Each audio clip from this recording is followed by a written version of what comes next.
वक्फ bill pass हुआ है, निश्चित रूप से बहुत बड़ा ऐतिहासिक निर्णय है। भूमाफियाओं से पीछा छूटेगा। हज़ारों में जो इनकी ज़मीनों की संख्या थी वो बढ़कर कई हज़ारों में हो गई। तो अब आने वाले समय में इसमें रोक लगेगी और हम इस पर कार्रवाई भी करेंगे। विपक्ष हमेशा तुष्टीकरण की राजनीति करता रहा है। वो देश के लिए जो चीज़ें सकारात्मक हैं उनमें भी केवल और केवल विरोध करते हैं। ये सब लोगों को एक पक्ष होकर काम करना चाहिए। सरकार के साथ उनको खड़ा होना चाहिए था। क्योंकि वो तुष्टीकरण की वोट बैंक की राजनीति है, इस नाते सही को भी सही नहीं कहते हैं, उसमें भी गलती निकालने का प्रयास करते हैं। देश की संसद ने उसको पास किया है। व्यवस्था पर जो लोग विश्वास करते हैं उनका विश्वास बढ़ा है। मैं इस वक्त सीएम आवास पर हूं और मेरे साथ बातचीत करने के लिए मुख्यमंत्री पुष्कर सिंह धामी जी मौजूद हैं। उन्हीं से कुछ आजकल की परिस्थितियों पर बातचीत करते हैं। धामी जी, एक तो वक्फ बिल आजकल बड़ी चर्चा में है और भारत सरकार ने दोनों सदनों से उसके पास भी करा लिया है। बहुत सारी बहस भी चली है, तो इसको लेकर के आपका दृष्टिकोण वैसे पहले से ही पॉजिटिव है, तो अभी क्या कहेंगे आप इसमें? ये बहुत ऐतिहासिक निर्णय है। मैं आदरणीय प्रधानमंत्री जी का, आदरणीय गृह मंत्री जी का और पूरे केंद्र की सरकार को मैं बहुत बधाई देता हूँ। और ये संसद के दोनों सदनों में जिस प्रकार से वक्फ बिल पास हुआ है, निश्चित रूप से बहुत बड़ा ऐतिहासिक निर्णय है। और इसके कारण से तमाम जो भू माफिया, तमाम ज़मीनों की बंदरबाट, बिना कोई नियम, बिना किसी कानून के जो बड़ी मात्रा में ज़मीनें बिना किसी प्रयोजन के इकट्ठी की गई हैं, वो सब निश्चित रूप से आने वाले समय में विकास के लिए काम आएंगी। भूमाफियाओं से पीछा छूटेगा। और सभी राज्यों में, उत्तराखंड में भी, अगर उत्तराखंड बनते समय की अगर आप गणना करेंगे तो जो कुछ एक हज़ारों में जो इनकी ज़मीनों की संख्या थी वो बढ़कर कई हज़ारों में हो गई। तो अब आने वाले समय में इसमें रोक लगेगी और हम इस पर कार्रवाई भी करेंगे। पहले से भी हमारा रुख साफ था कि जो सरकार की ज़मीनें हैं, समाज की ज़मीनें हैं, वो समाज के काम आनी चाहिए, राज्य के काम आनी चाहिए। इसके दौरान पूरे जो प्रक्रिया चली है दोनों सदनों की, इसमें विपक्ष का रवैया बहुत विरोधात्मक रहा, तो आप कैसे देखते हैं उसको? देखिए, विपक्ष हमेशा तुष्टीकरण की राजनीति करता रहा है। अब विरोध के लिए विरोध करना, मैं कह सकता हूँ कि विपक्ष का रवैया हो गया है।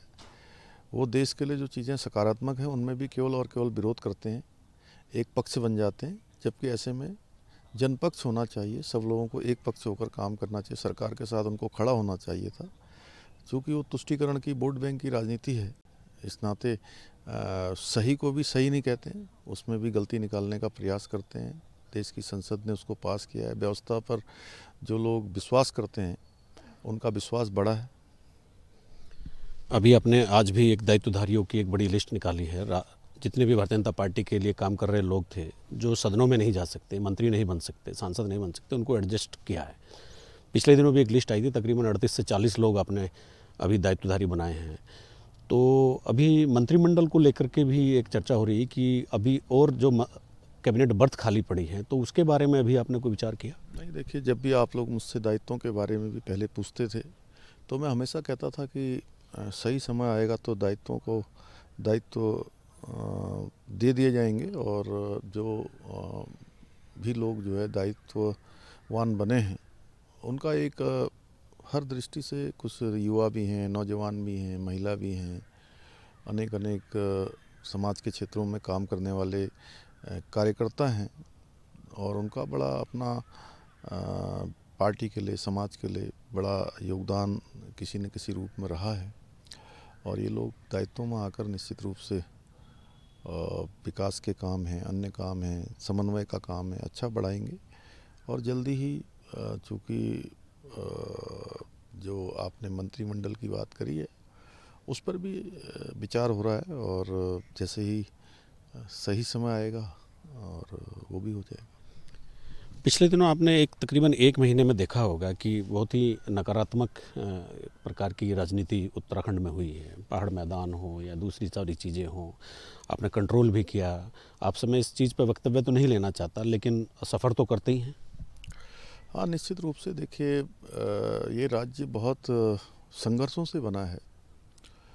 आंदोलनकारियों ने बड़ा आंदोलन किया, माताओं बहनों ने आंदोलन किया, अनेक हमारे आंदोलनकारियों ने अपना बलिदान दिया, तब जाकर ये राज्य बना है। उनके अपने सपने हैं, इसलिए ये राज्य हमारा भौगोलिक रूप से ज़रूर अलग अलग है, पहाड़ है, मैदान है, एक अलग अलग अंचल हैं, जौनसार है, अलग क्षेत्र है, लेकिन इस प्रकार की चीज़ें बिल्कुल भी नहीं होनी चाहिए, क्योंकि हम सब का एक उत्तराखंड है और हम सभी लोग एक उत्तराखंडी हैं।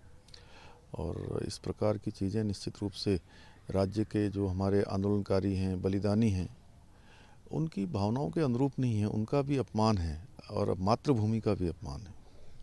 अभी हमारे यहाँ सबसे बड़ी, अगर मैं ये कहूँ कि पूरे देश की सबसे बड़ी धार्मिक यात्रा शुरू होने वाली है, चारधाम यात्रा।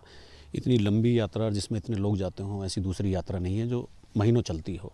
उसकी क्या तैयारी है और इस बार उसको कैसे आपने कार्ययोजना तैयार की है? इस बार देखिए, जैसे ही यात्रा 2024 वाली हमारी समाप्त हुई थी, उस यात्रा के समाप्त होते ही तत्काल हमने 2025 की यात्रा की तैयारियां शुरू कर दी थी। और तैयारियां हमारी जोरों पर हैं। अभी 4 शासन के अधिकारी चारों धामों पर जाकर व्यवस्थाओं को देख रहे हैं और हम लगातार रजिस्ट्रेशन की व्यवस्था है। चारधाम यात्रा को नियंत्रित करने के लिए जो यात्रा से संबंधित हमको एक प्राधिकरण बनाना है या परिषद बनानी है, उस पर भी हमारा काम अंतिम चरण पर है। पिछले सालों के जो अनुभव रहे हैं, चूँकि मई माह में यात्रा प्रारंभ हुई थी और उस समय यात्रा का अत्यधिक दबाव था, उस कारण से शुरुआत के दिनों में यात्रा में कुछ चुनौतियां हमारे सामने उत्पन्न हुई थी।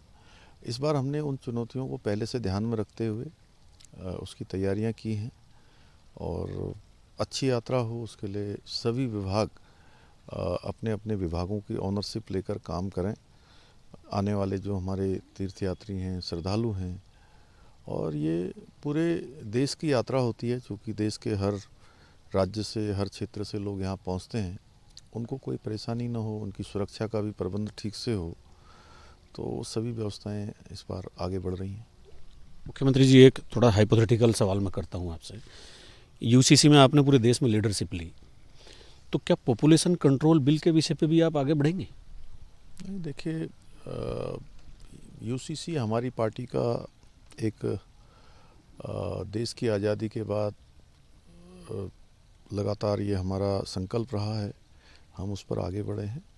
और आने वाले समय में जनसंख्या नियंत्रण है या अन्य जो मुद्दे हैं, ये सारे मुद्दे चूँकि समय के साथ जैसे जैसी आवश्यकता होगी, उसके अनुरूप हम लोग भी आगे बढ़ेंगे।